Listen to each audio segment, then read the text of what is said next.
मैं सिंबूराम, सहायक आचार्य हिंदी, राजकीय महाविद्यालय अटरू 12।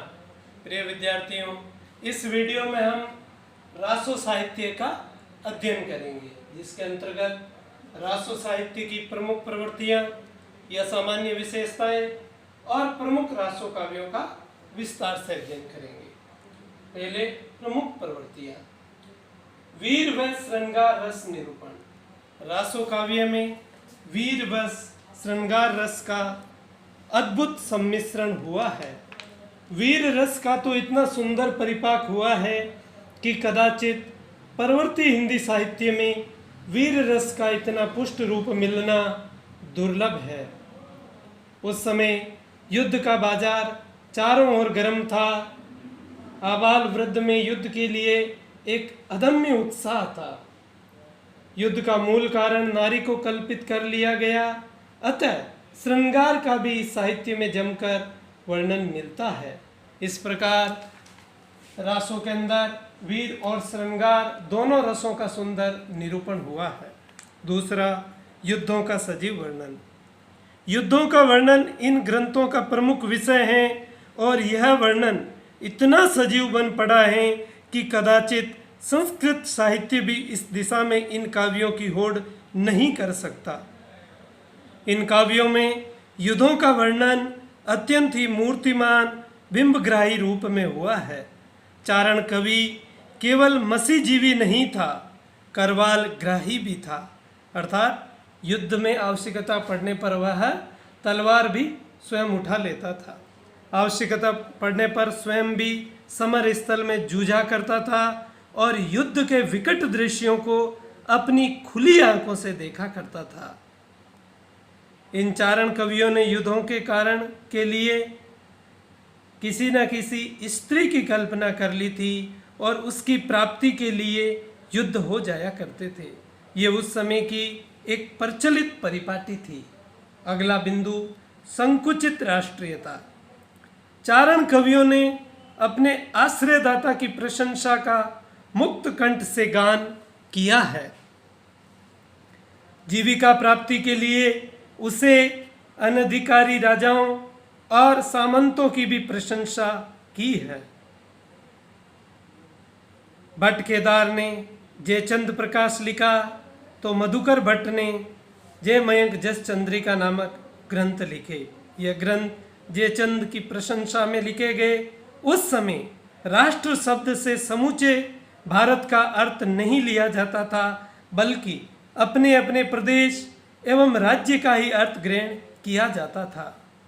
उस समय के राजाओं ने अपने 150 गांवों को राष्ट्र समझा था और फिर उनके आश्रित कवियों को उन्हीं के पद चिन्हों पर चलना होता था। अतः यह देश का महादुर्भाग्य था। उस समय राष्ट्रीयता का व्यापक रूप होता तो निश्चित ही हमारे देश का मानचित्र आज कुछ और ही होता। अगला, सामंती समाज का चित्रण। आश्रयदाता कवि सामंतों के आश्रय में भी रहते थे और इनमें सामंती जो जीवन पद्धति थी, उनका रहन सहन, हाव भाव आदि का चित्रण मिलता है। जन सामान्य का चित्रण इन काव्यों में कम ही हुआ है। आश्रयदाताओं की प्रशंसा। चारण कवि जिस आश्रयदाता के आश्रय में रहते थे उनकी उन्होंने मुक्त कंठ से प्रशंसा की है और इन प्रशंसादायक उक्तियों में उन्होंने अतिशयोक्तिपूर्ण वर्णन भी किया है। अगला, ऐतिहासिकता का अभाव। इन रचनाओं में इतिहास प्रसिद्ध चरित्र नायकों को लिया गया है, किंतु उनका वर्णन शुद्ध इतिहास की कसौटी पर खरा नहीं उतरता। इन कवियों के द्वारा दिए गए संवत और तिथियां इतिहास से मेल नहीं खाती, बल्कि उस समय में लिखे गए संस्कृत काव्य में दिए गए संवत और घटनाओं से भी इनका मेल नहीं बन पाता। इन काव्यों में इतिहास की कल्पना का बाहुल्य है। इस कारण यह रचनाएं संदिग्ध हैं। होने वाली रचनाएं वीर गाथाओं की प्रामाणिकता संदेह की दृष्टि से देखी जाती है। भाषा, शैली और विषय सामग्री की दृष्टि से भी इन ग्रंथों के संबंध में यह कहा जा सकता है कि इनमें निरंतर कई शताब्दियों तक परिवर्तन और परिवर्धन होते रहे। इस प्रकार यह अपने मूल रूप में नहीं है। अगला अतिशयोक्तिपूर्ण वर्णन, चाहे युद्ध का सजीव चित्रण हो या आश्रयदाता की प्रशंसा हो, कवियों ने, चारण कवियों ने बढ़ा चढ़ा करके अतिशयोक्तिपूर्ण वर्णन इन कवियों का किया है। इस प्रकार यह रासो साहित्य की प्रमुख प्रवृत्तियां हैं। इसके संबंध में निबंधात्मक प्रश्न सामान्यतः पूछा जाता है। अगला प्रमुख रासो काव्य, जिसमें पहला कुमाण रासो, जिसके कवि या रचनाकार दलपत विजय, बीसल देव रासो, नरपतिनाथ नालय, चंदवरदाई द्वारा रचित पृथ्वीराज रासो, सारंगधर द्वारा रचित हमीर रासो, नल्ल सिंह द्वारा रचित विजयपाल रासो और जगनिक का प्रमाल रासो। यह प्रमुख रासो ग्रंथ है। इनका एक का विस्तार से अध्ययन करते हैं। पहला कुमाण रासो, जिसकी रचना दलपत विजय ने की। यह 9वीं शताब्दी का ग्रंथ है।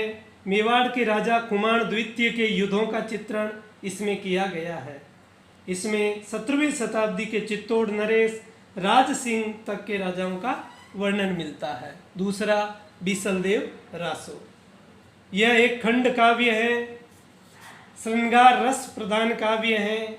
इसमें 4 खंड हैं। यह एक विरह काव्य है। इसमें नायक विग्रहराज चतुर्थ या बीसलदेव तृतीय हैं, नायिका राजमती है। इस रासो काव्य में सर्वप्रथम 12 मासा वर्णन मिलता है। प्रश्न पूछा भी जाता है कि सर्वप्रथम 12 मासा वर्णन किस रासो ग्रंथ में मिलता है, तो उत्तर होगा बीसलदेव रासो। अगला पृथ्वीराज रासो, जिसकी रचना चंदवरदाई ने की थी। चंदवरदाई को छंदों का सम्राट तथा पृथ्वीराज रासो को छंदों का अजायबगर भी कहा जाता है। आचार्य शुक्ल ने लिखा है, चंद हिंदी के प्रथम महाकवि माने जाते हैं और इनका पृथ्वीराज रासो हिंदी का प्रथम महाकाव्य है। पृथ्वीराज रासो के 4 संस्करण प्रसिद्ध हैं। इसकी भाषा पिंगल व डिंगल है। यह वीर रस प्रधान ग्रंथ है। प्रश्न इसके संबंध में यह भी पूछा जाता है कि आदिकाल की सर्वाधिक विवादास्पद रचना कौन सी है, तो उत्तर होगा पृथ्वीराज रासो। अगला हमीर रासो सारंगधर, इसमें हमीर चौहान और अलाउद्दीन खिलजी के मध्य हुए युद्ध का वर्णन है। विजयपाल रासो नल्ल सिंह द्वारा रचित अपभ्रंश भाषा में लिखा गया रासो ग्रंथ है। प्रमाल द्वारा रचित प्रमाल रासो जगनिक द्वारा रचित है। यह एक युद्ध गेय काव्य है। यह यूपी में आला खंड के नाम से प्रचलित है और बरसात में गाए जाते हैं। इस प्रकार यह प्रमुख रासो काव्य हैं और इनके बारे में हमने इनकी रचनाकार और इनका वर्ण विषय इसके बारे में विस्तार से पढ़ा। धन्यवाद।